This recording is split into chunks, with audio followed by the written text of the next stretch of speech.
Hello everyone, but who is going to stop this young chess prodigy? Only 12 years old, Faustino Oro is already a Grandmaster, rated 2,516 ELO points. Incredible, this young Argentinian player. So who will stop him? Maybe the experienced Grandmaster who has black. We'll see. In any square. In this game, Faustino Oro starts with the move c4, which is called the English opening, and black replies with e5. This game was played at the Tata Steel tournament.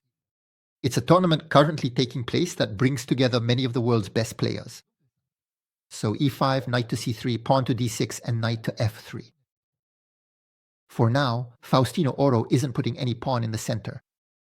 He's playing more on the flank with the pawn.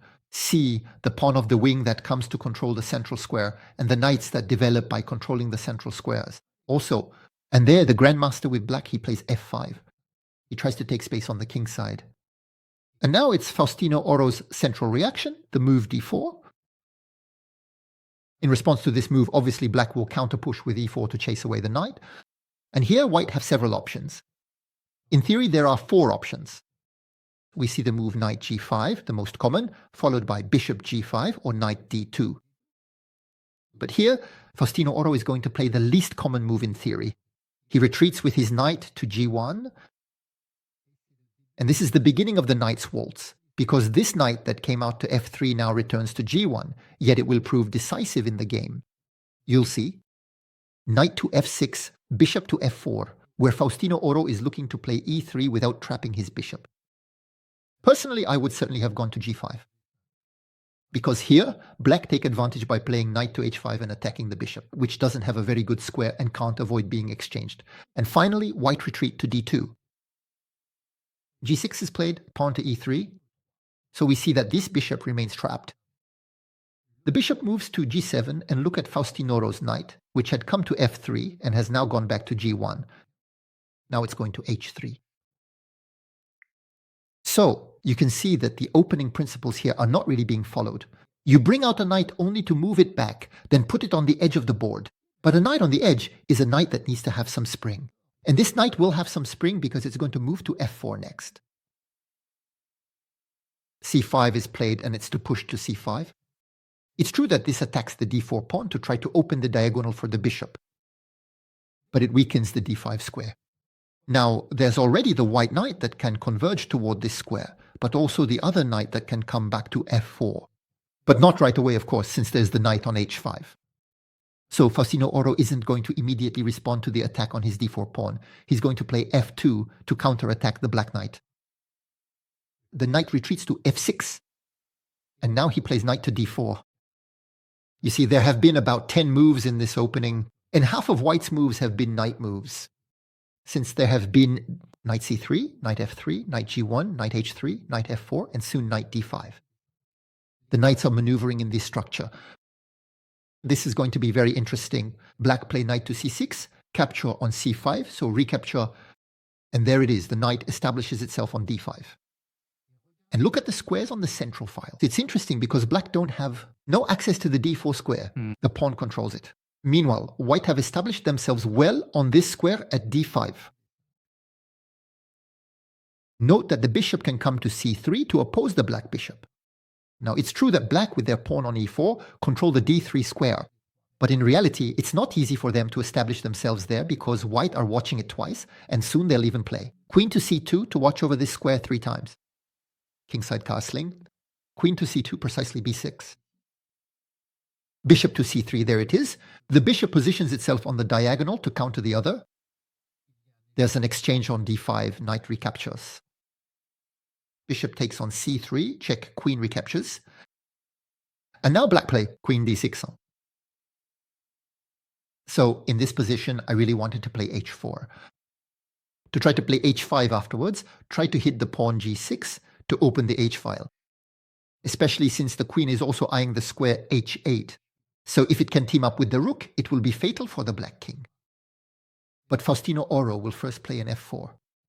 He wants to fix the pawn on f5 and even fix the pawn on g6, maybe to attack it later with h4, h5. So he's going to play f4. In this position, white could also proceed with h3, then g4, the lever on the g file. For example, by looking for a queenside castling, and bringing the game into opposite side castling. So black will of course play en passant, but the bishop recaptures, and the bishop will help control the d5 square. Now it's true that this opens the file, and for now white haven't castled yet. But you'll see that white will look to do a kingside castling, sheltering the king with a kingside castling and the rook on f1. And they will try to play e4 to get rid of their backward pawn. That's where black will play. Rook b8. They withdraw from the confrontation with the bishop. It can be dangerous.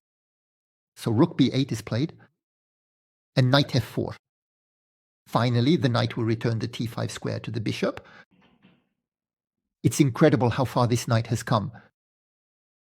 Knight on e5 comes to attack the bishop, but it's too late. Bishop d5 check. King will move to g7 and kingside castling. And you can see that white are very well established in the position. The white queen is pinning the knight to the black king, behind the very well-placed bishop, the knight as well. The rooks are connected, and the white king has finally managed to secure itself. And now I'd like to ask you the question, what would you play with black? Because the grandmaster with black is about to make a losing move here. A move that will drastically worsen the evaluation, according to the computer. But it's easy to say in analysis, well, yes, you shouldn't have played that move. Yet the move he's going to play is actually quite intuitive. So I'd like to ask you, what would you play in this position? You can pause the video. On black's side, what would you play with black? So what did you think of? The computer says the best move for black is bishop to d7. It's a rather modest move, but it connects the rooks. The advantage is for white, but it's only a small advantage. In the game, the grandmaster will play with the black, queen f6. It's a completely losing move. However, it's quite intuitive because the queen comes to counter the white queen on the diagonal. But in reality, the black queen will be exposed opposite the rook, and sometimes even to forks in h5 that would attack the king and queen. So I know that regarding the alignment with the rook, you'll tell me there's the pawn on f5, and for the fork on h5, there's the pawn on g6. But there are variations. Where this can come into play, let's take a look. In fact, Faustino Oro, who understood this very well, is going to play e4 with the idea of trying to open up this f file. For example, if black take here on e4, we'll have knight h5 check fork. And even if the pawn takes, the rook will be able to take the queen. So after this push to e4, we know that black can't take. And white are threatening. I know it's black's turn to move, but look at what white are threatening. Since we know that black can't take, white are threatening to take on f5 themselves. And for example, if bishop takes, which might be intuitive, developing the bishop, well, knight e6, check. The knight attacks the king, the knight attacks the rook, so there's this fork here, and the bishop can't take because of the alignment between rook and queen. So we can see how interesting this push to e4 is. Not only does it remove the weakness of the isolated and backward pawn for white, but it also aims to open the f-file in favor of the rooks and to the detriment of the black queen. So the grandmaster with black plays knight g4. He is looking for the exchange of queens. Exchange of queens which will be refused, queen g3, and now we understand that the knight can't move. If the knight moves, for example, if it comes to e5, knight h5, and we have this fork I mentioned earlier with the pawn on g6 suffering from the pin, and it's the same if the pawn takes on e4, we still have knight h5 check to win the queen.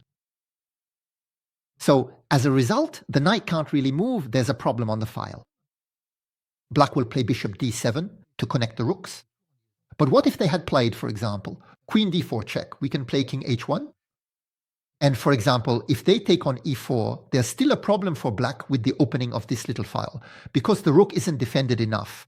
That's why he played bishop d7, by the way, in the game. Because here, there would simply be h3. We're trying to push back the knight, for example, knight e3, and knight h5.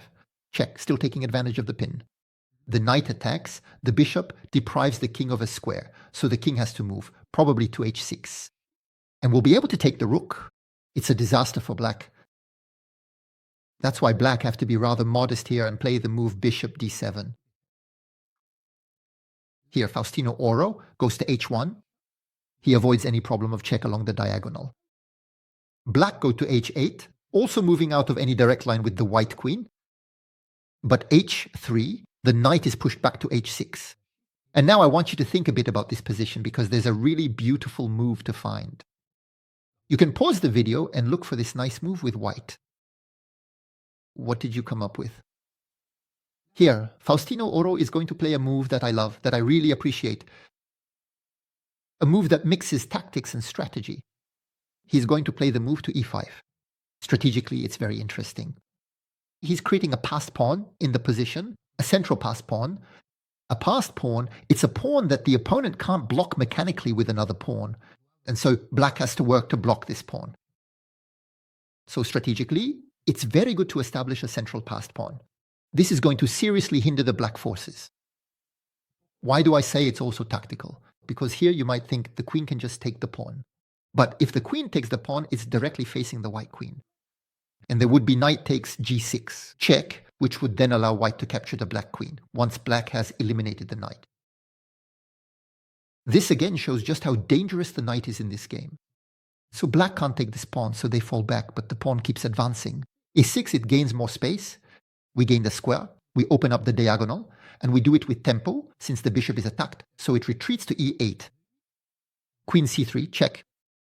Now it becomes very complicated for black. They will play king g8. If black offers a queen's exchange, for example, with queen g7, we can push the pawn to e7. And the black queen doesn't have time to take the white queen because there would be the capture of the rook with check first, and even mate, actually. Oh, no, not mate yet, on queen takes. We take the rook, in fact, queen. The knight can come back, but we'll take the knight and deliver mate. So that means the rook is forced to move, but if it goes to f7, it will be taken by the bishop, so it will have to go to f6, and white still control the position. They are now able, for example, to put a rook on the e-file to protect the pawn on e7.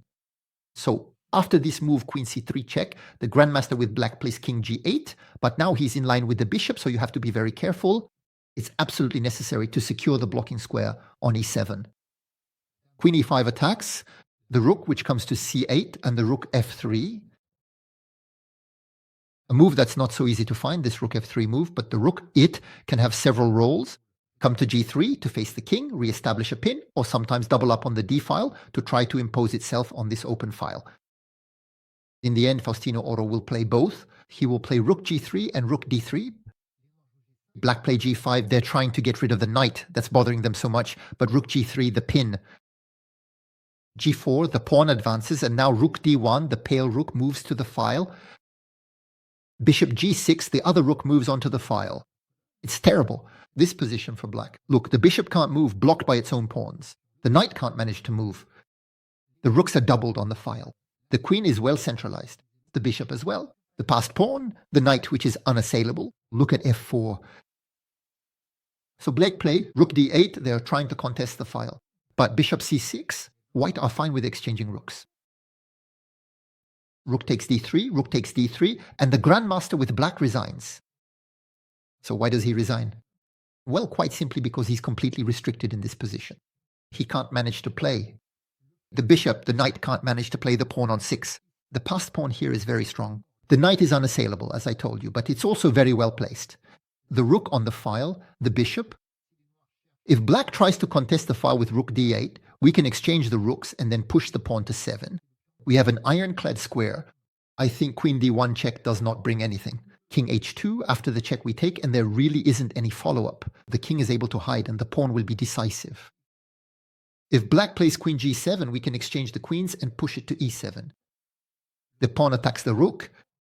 The bishop controls the promotion square. We can exchange the knight for the bishop on g6 at any time to further secure the square. And it's the same on queen f6. I think we can exchange. Take this light squared bishop, for example. Then we take and play e7. The bishop controls the square. So in this position, black are completely tied hand and foot. They are paralyzed, totally petrified by the very strategic and positional play of Faustino Oro. So what did you think of this game? Leave me comments, give me likes, and share the video. And we'll see each other soon for new videos as we continue to follow the Tata Steel tournament. This is round 2. It's a game that was played in round 2 yesterday. I analyzed the game from round 1 with Grandmaster Hans Niemann, and some incredible mistakes in the opening made by very, very strong Grandmasters. So if you haven't seen that video, click on the link above. Here, it's round 2 of this tournament. There will be 13 or 14 rounds, I can't remember exactly, so I'll be keeping track, and we'll regularly see videos from this Tata Steel tournament, each time with slightly different players. But we might see the same players again if they put on great performances. All right, have a good day and goodbye, everyone.